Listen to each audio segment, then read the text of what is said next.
Welcome to episode 4 of LearnOrBurn.tech, where in 5 minutes or less we promise you will learn something useful to master your technology.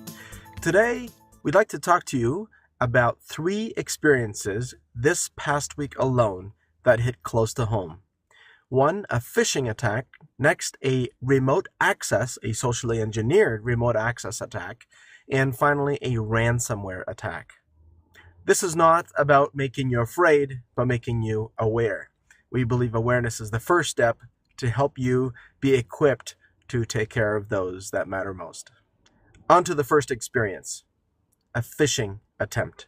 Phishing is the fraudulent practice of sending emails or texts purporting to be from reputable companies in order to induce individuals to reveal personal information such as passwords or credit card numbers. This is a text message that my wife and I received just on Friday morning.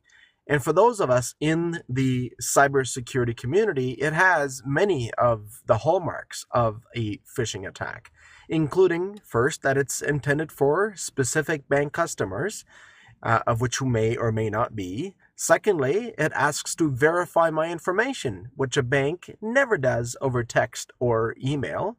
And third, it links to bit.do, a URL shortener that's questionable in terms of reputation.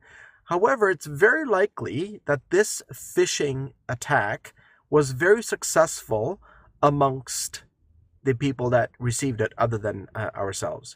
And what makes it even worse than a desktop phishing attack is that in a mobile phone, you usually have no filtering at all. Anyhow, a few days later, none of the major threat intelligence services are finding this malicious yet.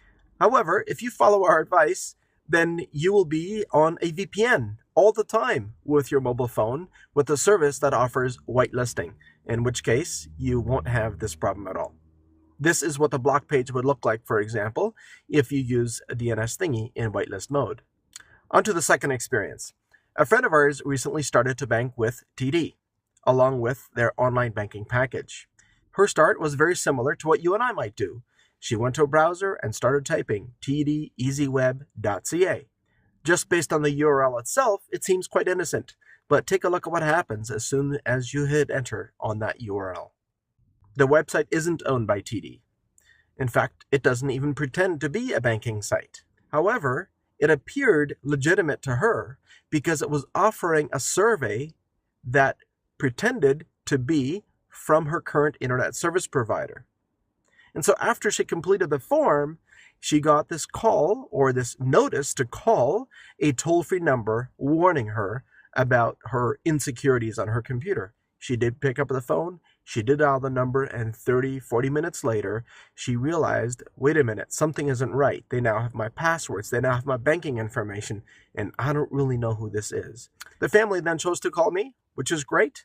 After a quick background, I asked him to completely unplug the computer and wait for further instructions.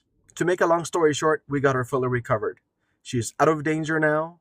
She has proper protection. But again, any decent filtering software would not allow you to visit this kind of a website to begin with without putting up a barrier. And now for my third experience. They keep getting worse, and I'm sorry about that, but this is real life. This one started with an unintentional click on a third-party advertisement, which resulted in all pictures and documents being encrypted and then offered back at a ransom of 1 Bitcoin, which today is worth over $1,000. Third-party ads, by their very nature, have been an avenue for ransomware authors to find a way into your system.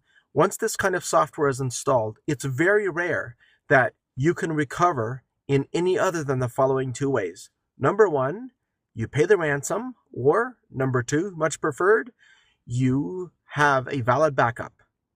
In this case, it also has a happy ending because we were able to recover all photos and documents from a current backup. We hope these 3 experiences help you become more cautious and implement preventative steps so that you can continue to live in freedom. This episode is brought to you by DNS Thingy. Value your freedom.